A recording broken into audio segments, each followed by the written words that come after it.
सितंबर 11, 2001 America में सुहाना दिन था। सब अपने रोजाना के काम के लिए जा रहे थे। तभी कुछ ही मिनटों में एक जोरदार धमाका होता है। देखते ही देखते नीला आसमान काले धुएं से भर जाता है। अमेरिका की financial backbone world trade centre पर आतंकी हमला हो जाता है। यह हमला किसी और ने नहीं, ओसामा बिन लादेन ने करवाया था, जिसे किसी और ने नहीं बल्कि खुद एक वक्त पर अमेरिका ने ही इतना ताकतवर बनाया था कि वो दुनिया के सबसे ताकतवर देश पर हमला करने से भी नहीं रुका। क्या थी इस हमले की वजह और कैसे अमेरिका ने ही ओसामा को अपने फायदे के लिए तैयार किया, आइए देखते हैं आज की इस वीडियो में। It is beautiful outside, perfect September day with lots of sunshine. Oh, would you look at Washington? Obviously a very disturbing live shot there. The World Trade Center. Apparently a plane has just crashed into the World Trade Center. We understand that a plane has crashed into the World Trade Center. Oh my God! And there were 30 people in the northeast corner. I ran through 3 flights of stairs that were on fire. The United States has conducted an operation that killed Osama bin Laden, the leader of Al-Qaeda.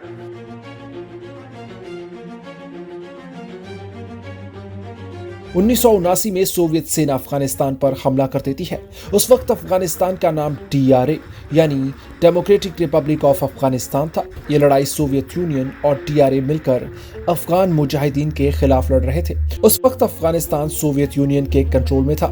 DRA की government Afghanistan में कुछ बदलाव लाना चाहती थी। इनमें 2 बड़ी चीजें थी, एजुकेशन और औरतों के लिए इक्वल राइट्स यानी मर्दों के बराबर हक, और इसका विरोध करता है अफगानिस्तान का मुजाहिदीन ग्रुप।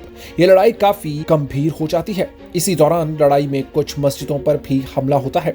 इससे ये जंग धार्मिक रूप ले लेती है और कई और इस्लामिक देशों से भी लोग इस लड़ाई में मुजाहिदीन की ओर से शामिल होने लगते हैं। इन्हीं लोगों में से एक होता है सऊदी अरेबिया के एक अमीर बिजनेसमैन का बेटा ओसामा बिन मोहम्मद बिन अवद बिन लादेन, जो इस लड़ाई को धर्म की लड़ाई करार देता है, जो मुसलमानों को काफिर कम्युनिस्ट सोवियत्स और DRA के खिलाफ लड़नी थी। ओसामा इस लड़ाई में मुजाहिदीन लीडर्स के लिए काफी फायदेमंद साबित होता है, मगर सोवियत यूनियन और DRA जैसी सुपर पावर के खिलाफ कुछ कबीले भला कैसे लड़ाई कर सकते थे? आखिर उनके पास इतने रिसोर्सेस, हथियार और पैसा आया कहां से होगा? ये पैसा और रिसोर्सेस कोई और नहीं बल्कि पाकिस्तान के जरिए अमेरिका भेज रहा था। अमेरिका और सोवियत के बीच कोल्ड वॉर की वजह से तनाव था और दोनों ही एक दूसरे को और ज्यादा ताकतवर होने से रोकने की कोशिश में लगे रहते थे। अफगानिस्तान में सोवियत के बढ़ते कंट्रोल को रोकने के लिए अमेरिका मुजाहिदीन और उसका साथ दे रहे इस्लामिक देशों की मदद कर रहा था। उस वक्त अमेरिका का ध्यान सोवियत को रोकने में था। उस वक्त उन्होंने ये नहीं सोचा होगा कि जिसे वो इतना ताकतवर बना रहे हैं, आगे चलकर वही उनका सबसे बड़ा दुश्मन बनेगा। इतना ही नहीं, इस दौरान अमेरिकन मीडिया ओसामा को एक पॉजिटिव आदमी की तरह भी दिखाता है, क्योंकि ओसामा सोवियत और DRA के रास्ते का एक बड़ा रोड़ा बन चुका था। ओसामा असल में अपने अरेबिक लड़ाकों को अफगानी लड़ाकों से अलग रखना चाहता था और इसी के चलते ओसामा बाकी ग्रुप से अलग हो जाता है और अपना एक अलग ग्रुप बनाता है जिसका नाम था अल कायदा। वक्त गुजरता है और सोवियत आर्मी अफगानिस्तान में हार कर अपनी सेनाओं को वापस बुला लेती है। इससे ओसामा बिन लादेन उसके सपोर्टर्स के लिए एक बड़े हीरो की तरह उभरता है और उसका इन्फ्लुएंस पहले से भी ज्यादा बढ़ जाता है। इसके बाद ओसामा अपना कंट्रोल बढ़ाने की कोशिश करता है। वो यमन में सरकार खिलाने की भी कोशिश करता है, मगर उसे सऊदी सरकार रोकती है। ओसामा को अपने कई इरादों को सऊदी सरकार की रोक टोक के चलते बदलना पड़ता है। इसके बाद 1990 में सद्दाम हुसैन के राज में इराक देश कुवैत पर हमला कर देता है।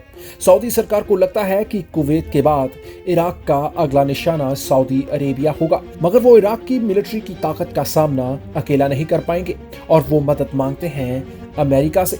मगर ये बात बिन लादेन को बिल्कुल अच्छी नहीं लगती। वो कुछ धार्मिक लीडर्स के साथ मिलकर सऊदी सरकार के खिलाफ फतवा निकालता है, क्योंकि उसका मानना था कि सऊदी इस्लाम की सबसे पवित्र धरती है, क्योंकि यहाँ मक्का और मदीना है जो मुसलमानों के लिए सबसे धार्मिक जगह मानी जाती है और इस पवित्र धरती को खुद मुसलमानों को बचाना चाहिए, ना कि अमेरिकी काफिरों को अपनी पवित्र धरती पर पैर रखने देना चाहिए।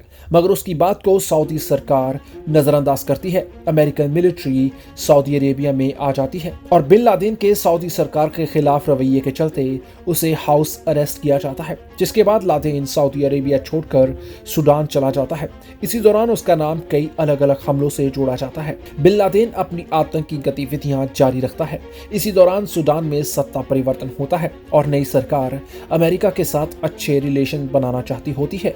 इसके चलते बिन लादेन को सूडान से निकाल दिया जाता है, मगर सऊदी अरेबिया भी ओसामा को अपने देश में वापस लेने से इनकार कर देता है। ओसामा की सूडान और सऊदी अरेबिया में सारी जायदाद जब्त कर ली जाती है। उससे कहा जाता है कि अगर कोई भी देश उसे रखना चाहे तो ओसामा वहां जा सकता है। अंत में अफगानिस्तान ओसामा बिन लादेन को शरण देता है।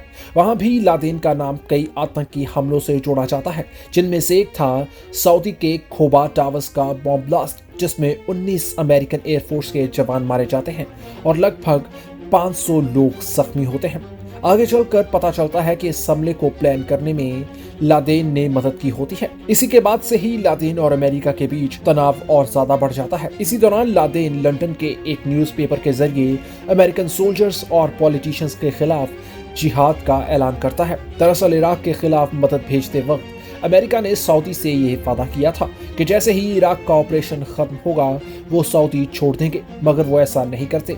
ओसामा इसे इस्लाम की पवित्र धरती पर अमेरिका के कब्जे की तरह देखता है और अमेरिका के खिलाफ जंग के ऐलान का फतवा जारी करता है। इसी दौरान अमेरिकन अदालत ओसामा के ऊपर अमेरिकन डिफेंस पर हमला करने, आतंकी गतिविधियों को फाइनेंशियल सपोर्ट करने और अलकायदा के लीडर के तौर पर आतंकवाद को बढ़ावा देने के इल्जाम लगाता है। इसके बाद ओसामा एक और फतवा जारी करता है। इस बार वो अमेरिकी सेना ही नहीं बल्कि अमेरिकन सिविलियंस यानी आम अमरीकियों के खिलाफ ही जिहाद का ऐलान कर देता है। इसके बाद लादेन और अमेरिका के बीच चूहे बिल्ली का खेल चलता है, मगर लादेन अमेरिका के हाथ नहीं लगता। इसी दौरान अलकायदा के लोग यूएसए में आकर वर्ल्ड ट्रेड सेंटर पर हमले की तैयारी करते हैं। सितंबर 11, 2001 का दिन आता है। सुबह के करीब 5:45 पर हाईजैकर मोहम्मद अत्ता और अब्दुल अजीज अल ओमारी अमेरिका के मेन शहर के पोर्टलैंड इंटरनेशनल जेटपोर्ट एयरपोर्ट के सिक्योरिटी चेक को क्रॉस करते हैं। यहाँ से ये लोग बॉस्टन लोगन इंटरनेशनल एयरपोर्ट को जाने वाली एक फ्लाइट में बैठते हैं। वहां पहुंचकर ये 3 और लोगों से मिलते हैं और वहां से अमेरिकन एयरलाइंस की फ्लाइट 11 में बैठते हैं और सुबह के 8 बजे ये फ्लाइट उड़ान भरती है। वहीं दूसरी ओर सुबह के 7:30 पर 5 हाईजैकर्स वॉशिंगटन के डल्स इंटरनेशनल एयरपोर्ट का सिक्योरिटी चेक क्रॉस करते हैं, जो अमेरिकन एयरलाइंस की फ्लाइट 77 में जाने वाले थे और इन्हें भी फ्लाइट में जाने दिया जाता है। 8:20 पर यह फ्लाइट भी उड़ान भरती है। ऐसे ही 2 और फ्लाइट्स यूनाइटेड एयरलाइंस की फ्लाइट 175 को 5 और यूनाइटेड एयरलाइंस की फ्लाइट 93 को 4 हाईजैकर्स हाईजैक कर लेते हैं। इस हमले में सबसे पहली मौत ब्लास्ट नहीं बल्कि फ्लाइट 11 की उड़ान के दौरान होती है, जब लगभग 8:19 पर फ्लाइट में डैनियल एम लुइन नाम का एक शख्स, जिसने 4 साल इजरायली आर्मी के साथ सर्विसेज दी थी, वो हाईजैकर्स को रोकने की कोशिश करता है, मगर हाईजैकर्स के साथ अकेला लड़ने की वजह से वो मारा जाता है। जब वो एक हाईजैकर के साथ हाथापाई कर रहा था तो दूसरा हाईजैकर उसको आकर चाकू से बुरी तरह मारता है, जिससे लुइन की मौत हो जाती है। लगभग 8:30 पर वर्ल्ड ट्रेड सेंटर के कर्मचारी अपने काम के लिए वहां आना शुरू हो जाते हैं, इस बात से बेखबर कि उनमें से कईयों की जिंदगी का ये आखिरी दिन होने वाला है। वर्ल्ड ट्रेड सेंटर कॉम्प्लेक्स की बात करें तो यहाँ 7 मेन बिल्डिंग्स थी, जिसमें से 2 थीं न्यूयॉर्क की शान कही जाने वाली फेमस ट्विन टावर्स। लगभग सुबह के 8:45 पर फ्लाइट 11 को अत्ता ले जाकर ट्विन टावर्स के नॉर्थ टावर में क्रैश कर देता है।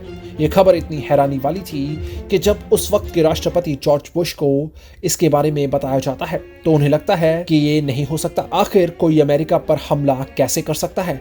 उन्हें लगता है कि ये एक एक्सीडेंट होगा, जरूर फ्लाइट पायलट को हार्ट अटैक आया होगा। इसके लगभग 20 मिनटों के बाद 9:03 पर हाईजैक की गई फ्लाइट यूनाइटेड एयरलाइंस 175 को भी हाईजैकर्स ट्विन टावर्स के साउथ टावर पर क्रैश कर देते हैं। दुनिया भर में यह खबर आग की तरह फैल जाती है। 9:37 पर हाईजैकर्स फ्लाइट अमेरिकन एयरलाइंस 77 को पेंटागन पर क्रैश कर देते हैं। इस वक्त तक अमेरिकन एयर स्पेस को बंद कर दिया जाता है और उड़ रहे सारे जहाजों को तुरंत लैंड करने का ऑर्डर दिया जाता है, मगर पेंटागन की बिल्डिंग को इतना नुकसान नहीं पहुंचता। इसकी वजह थी कि जहाज बिल्डिंग की वेस्ट वॉल पर क्रैश करता है और पेंटागन का बहुत सारा मेन हिस्सा बच जाता है, मगर कुछ ही देर में ट्विन टावर्स बिल्डिंग का साउथ टावर क्रैश की वजह से इतना कमजोर हो जाता है कि देखते ही देखते लगभग 10 बजे तक साउथ टावर नीचे गिर जाता है। मगर हाईजैक किया हुआ चौथा प्लेन अभी भी हवा में ही होता है, मगर चौथी फ्लाइट वॉशिंगटन से ही दूर एक खेत में ही क्रैश कर जाती है। कहा जाता है कि इस फ्लाइट में कुछ पैसेंजर्स शक्की हालातों को देखते हुए अपने फोन को ऑन कर देते हैं, जिससे उन्हें बाकी क्रैशेस के बारे में पता चलता है और ये भी कि अमेरिकन एयर स्पेस को बंद कर दिया गया है, मगर उनका प्लेन अभी तक हवा में था, यानी उनका प्लेन भी हाईजैक कर लिया गया है। वो जान जाते हैं कि अगर उन्होंने कुछ नहीं किया तो बाकी प्लेन्स की तरह उनका प्लेन भी क्रैश कर दिया जाएगा और उनका मरना तो तय है। इसलिए वो हाईजैकर्स के खिलाफ बचने के लिए हाथापाई करते हैं। फ्लाइट वॉशिंगटन से काफी पीछे ही एक खाली खेत में क्रैश कर जाता है, मगर पैसेंजर्स की हिम्मत से एक हादसा जो और भी बहुत बड़ा हो सकता था वो टल जाता है। मगर इतने में ही 10:28 पर ट्विन टावर्स का दूसरा हिस्सा नॉर्थ टावर भी गिर जाता है।